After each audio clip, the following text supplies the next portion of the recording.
Hello विद्यार्थ्यांनो, चला तर मग आपण मागे 4 वेदांबद्दलची माहिती पाठीमागच्या व्हिडिओमध्ये पाहिलीच आहे. आता आपण पाहणार आहोत इतिहास व इतिहासाचे जे विभाग पडतात ती प्राग इतिहास, आद्य इतिहास, ऐतिहासिक इतिहास. प्रागैतिक इतिहासमध्ये आपण पाषाण काल म्हणजेच पुराश्म कालाचा समावेश होतो. आता अश्म म्हणजे काय तर दगड, अश्मयुगीन मानव याचा समावेश ह्याच्यामध्ये होतो. मानवाच्या इसपूर्व 3000 पर्यंतच्या क्रियांचा अभ्यास ह्याच्यामध्ये केला जातो प्रागैतिहासिक इतिहासमध्ये. ह्याच्यानंतरच्या कालाला ऐतिहासिक काल म्हटलं जातं. त्यामध्ये सिंधू सभ्यता, वैदिक सभ्यता येते. ह्याच्यामधील आपण वैदिक सभ्यतेचा अभ्यास केलेला दिसून येतो. ज्या ठिकाणी लिखित साक्ष मिळाली आहे तेव्हा ऐतिहासिक काळाची सुरुवात मानली जाते. भारतामध्ये ऐतिहासिक काळाची सुरुवात इसापूर्व 6व्या शताब्दीमध्ये झाली. प्रागैतिहासिक काळ हा पूर्णपणे पुरातात्विक साधनावर अवलंबून आहे. ऐतिहासिक काल हा जो आहे हा साहित्य, पुरातात्विक या दोन्हीही साधनांशी संबंधित दिसून येतो. मग आता हा जो मानव आहे त्याचा उगम कसा झाला हे आपण पाहणार आहोत. ह्याच्यामध्ये बघितलं तर अनेक अवजारे दगडापासून बनवलेली असल्याने या काळाला पाषाण काल किंवा अश्मयुगीन काल म्हटलं जातं. यामध्ये मानवाचे विभाग पडलेले आहेत.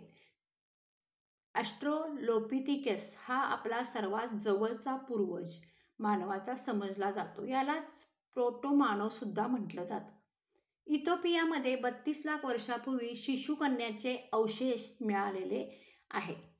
वर्तमानमध्ये मानवाच्या श्रेणींचे वर्गीकरण केले गेले आहे आणि homo habilis, homo erectus, homo sapiens अशा पद्धतीने मानवाच्या श्रेणींचे वर्गीकरण या 3-4 विभागामध्ये केलेले आपल्याला दिसून येतं.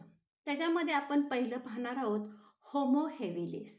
याला प्रथम मानव म्हटलं जातं. याने सगळ्यात पहिला दगडांच्या हत्यार बनवले किंवा दगडांचा हत्याराचा शोध लावला म्हटले तरी चालेल.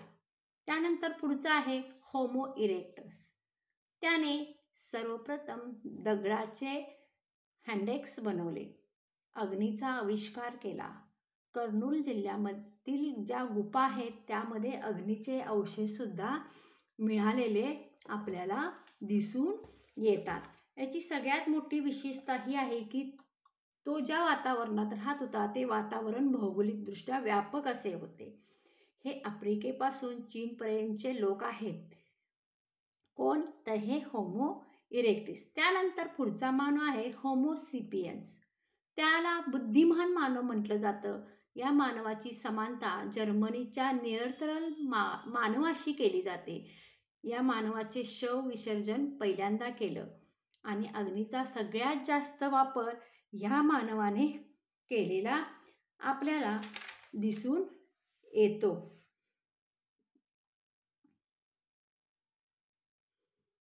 इथपर्यंत आपण मानवाची जी काही 4 विभाग पडलेले आहेत त्याच्याविषयीची माहिती पाहिली. आता आपण भारतामधील काही शोध लागलेले आहेत त्यांच्याविषयीची सुद्धा माहिती घेणार आहोत. भारतात प्रागैतिहासिक जो इतिहासाचा काळ आहे त्याचे मुख्यालय नागपूर येथे आहे. रॉबर्ट ब्रूस फूट यांनी 13 मे 1863 मध्ये मद्रास येथील पल्लवरम या ठिकाणी पहिले अश्मयुगीन उपकरण शोधले जे की कोर्टाईट दगडापासून बनवले आहे किंवा बनले आहे. पाषाणयुगीन म्हणजेच अश्मयुगीन. पहिले आशियाई पुरातत्व संमेलन 1961ला दिल्लीमध्ये झालं होतं. पहिलं आशियाई पुरातत्व संमेलन. त्यानंतर आपण पुढे बघणार आहोत की कोणत्या विभागात कोणता शोध लागला किंवा काय महत्त्वाची माहिती मिळालेली आपल्याला दिसून येते. बघा, भारतीय पुरातत्व सर्वेक्षणचे महानिदेशक के.एन. दीक्षित हे असलेले आपल्याला दिसून येतात. त्यानंतर इसापूर या ठिकाणी कर्नाटकच्या उसंगी घाटीमध्ये हे इसापूर हे स्थित आहे आणि पुरापाषाण म्हणजेच काय, पुरा अश्मयुगीन नवीन स्थळ आहे आणि ते दगडाची हत्यारे बनवली जात असत. त्यानंतर पुढचं आहे बुंदीहाल. या ठिकाणी नव अश्मयुगीन स्थळ आहेत आणि सामुदायिक उत्सवाची साक्ष या ठिकाणी मिळाली आहे. पैसारा या ठिकाणी प्राचीन अशा झोपड्यांची साक्ष मिळाली आहे. बिहारचे मुंगेरी जिल्ह्यामध्ये हे स्थित आहे. तसेच छताच्या आणि घराचे नमुने सुद्धा मिळालेले आहेत. औंधे हे तामिळनाडू येथे आहे. येथे अश्मीकृत मानव शिशु कपाल म्हणजेच मानवाची खोपडी या ठिकाणी सापडलेली आपल्याला दिसून येते. इतिहासपूर्व कालखंडामध्ये अश्मयुग यामध्ये पुराण अश्मयुग, मध्य अश्मयुग, नव अश्मयुग यांचा समावेश होतो. आता आपण अश्मयुग जे आहे ते इतिहासाच्या कालखंडामधील अश्मयुगे जी आहेत त्यांची माहिती घेणार आहोत. आणि ह्या अश्मयुगांमध्ये पहिलं अश्मयुग आहे पुराण अश्मयुग, दुसरं आहे मध्य अश्मयुग आणि तिसरं आहे नव अश्मयुग. त्याच्यामध्ये आपण पहिलं पाहणार आहोत पुरा अश्मयुग. ह्याच्यामध्ये आता मी जे काही तुम्हाला सर्व याच्या अगोदरची माहिती सांगितली, ह्या ज्या नोट्स आहेत ह्या मी काढलेल्या नोट्स आहेत आणि तुम्ही ह्या लिहून सुद्धा घेऊ शकता. तर मग आपण पुढचा पॉईंट बघूया. पुराण अश्मयुग. पुराण अश्मयुग हा जो आहे ह्याच्यामध्ये मानव हा माकड्यासारख्या दिसणाऱ्या प्राण्यापासून उत्क्रांत झाला असं म्हटलं जातं. अश्मयुगीन कालखंडात भारतात आद्य मानवाची वस्ती होती. उत्खनात सापडलेल्या हत्यारांच्या पुराव्यावरून ते निश्चितपणे सांगता येते. पण हा कोणत्या वंशाचा होता हे निश्चितपणे सांगता येत नाही. बघा, बुद्धी अथवा विचार करण्याची शक्ती त्याला निसर्गाने दिलेली सर्वात अमूल्य देणगी आहे असं सुद्धा म्हटलं जातं. शिकारीसाठी त्याने दगडी हत्याराचा वापर केला. तसंच दगडाच्या साहाय्याने त्याने आपल्याला स्वतः प्राण्यापासून संरक्षण करता यावे यासाठी तो शिकार सुद्धा करू लागला. पुराण त्याची विचारशक्ती हळूहळू उत्क्रांत होत गेली. त्याने दगडी हत्यारे बनवली. पुराण अश्मयुगातील मानव अगदीच अंतिम अवस्थेत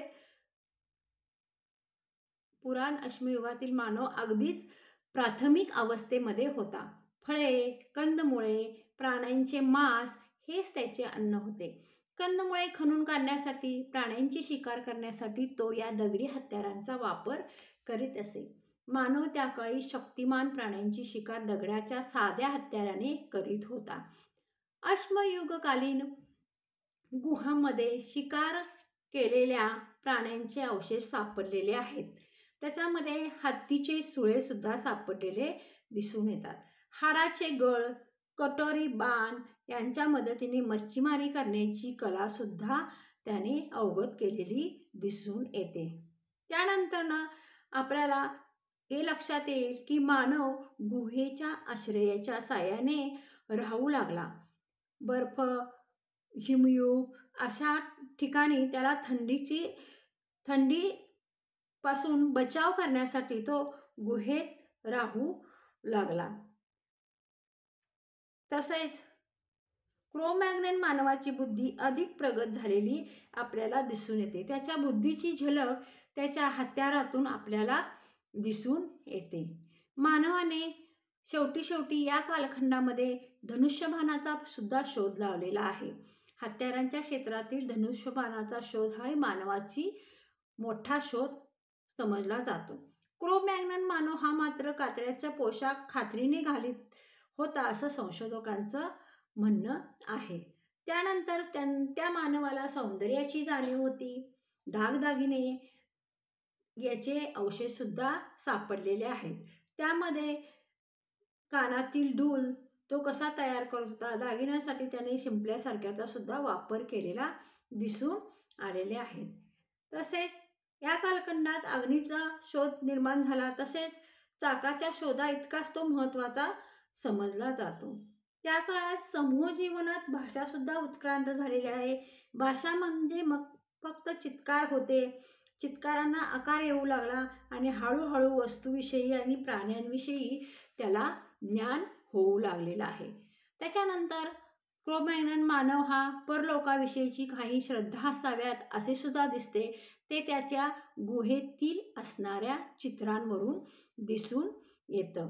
अन्नाचा तुटवडा हे क्रो-मॅग्नन मानवाच्या अस्ताचे एक कारण सुद्धा दिसून येते.